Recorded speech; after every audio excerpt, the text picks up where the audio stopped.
उदयपुर के जंगल में एक दुबला पतला सियार भूख से परेशान होकर चारों तरफ घूम रहा था।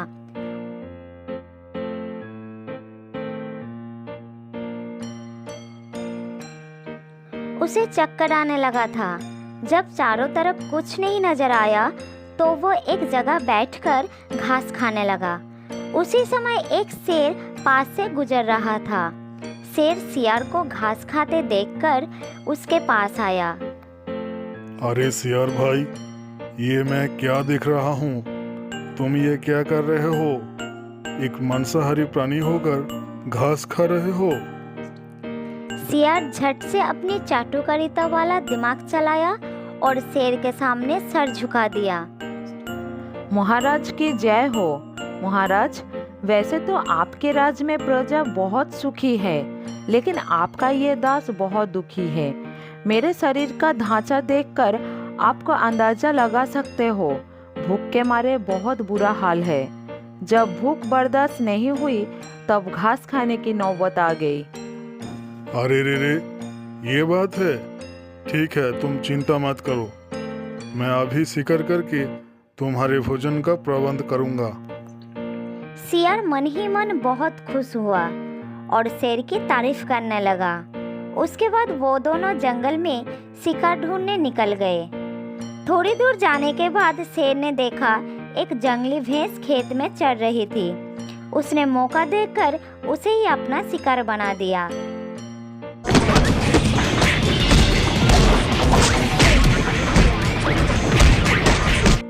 शेर के साथ साथ सियार की भी लॉटरी लग गई। उसने भरपेट मांस खाया और शेर की तारीफ पर तारीफ करता गया।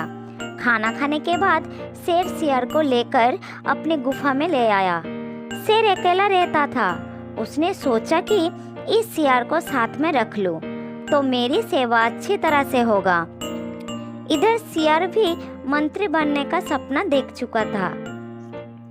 हुजूर, आप जंगल की राजा है, आपका कोई मंत्री नहीं है। मुझे मंत्री बना लीजिए, मैं आपको अच्छे अच्छे सुझाव दूंगा। ठीक है, आज से तुम मेरे मंत्री हो गए। अब हर रोज मुझे सुझाव देना और ऊंची टीले पर चढ़कर शिकार देखकर मुझे सूचित करना। अच्छी बात है हुजूर, जैसी आपकी आज्ञा।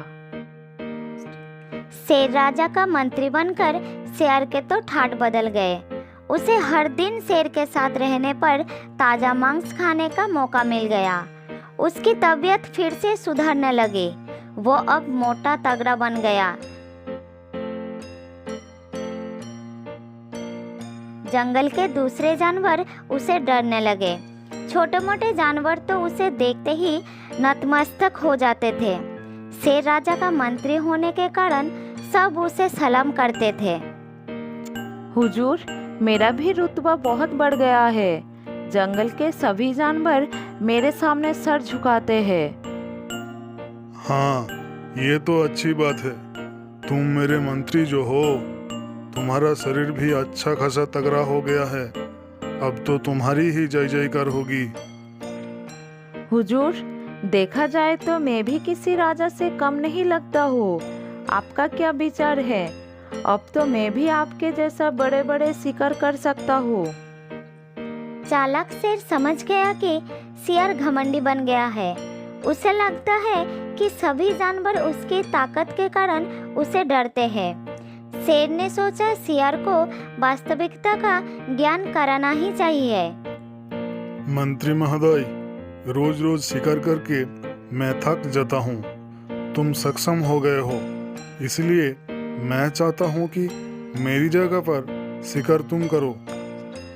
महाराज, शिकार तो राजा करते हैं, मैं तो मंत्री हूँ। ऐसी बात है तो मैं तुम्हें राजा बना देता हूँ और मैं मंत्री बन जाता हूँ। राजा बनकर तो शिकार कर ही सकते हो। महाराज, क्या ख्याल है, राजा बनोगे? शेर की बात सुनकर सियार के मन में बहुत सारा लड्डू फूटने लगे। राजा स्वयं उसे राजा बनाने के लिए तैयार था। इससे बड़ी बात और क्या हो सकती है? महाराज, यदि आपकी आज्ञा यही है तो मैं राजा बनने के लिए तैयार हूँ। अब मैं बहुत शक्तिशाली बन गया हूँ। आप कहेंगे तो शिकार भी कर लूंगा। ठीक है महाराज, अब मैं आपके लिए शिकार पर नजर रखूंगा और आपको सूचित करूंगा। आप मौका देखकर उसे दबोच लेना। इस मंत्री को भी थोड़ा हिस्सा मिल जाएगा। अवश्य मंत्री महोदय, चिंता मत करो, तुम्हें भूखा नहीं रखूंगा। शेर मन ही मन हंसने लगा, लेकिन सियार शेर की चालाकी समझ नहीं पाया।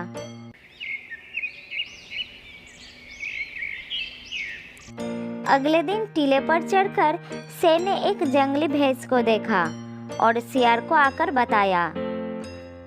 हे जंगल के राजा, मैंने एक बड़ा शिकार देखा है।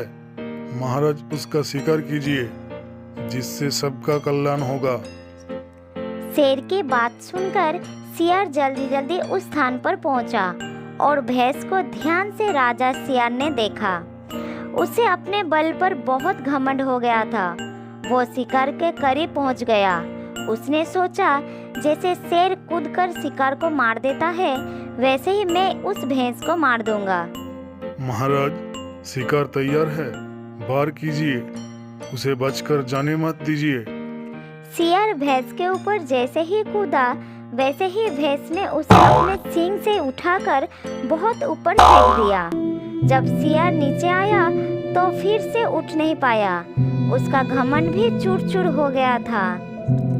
इसीलिए कहते हैं कि घमंड नहीं करना चाहिए। घमंड करने वाले का घमंड एक दिन अवश्य चूर चूर हो जाता है।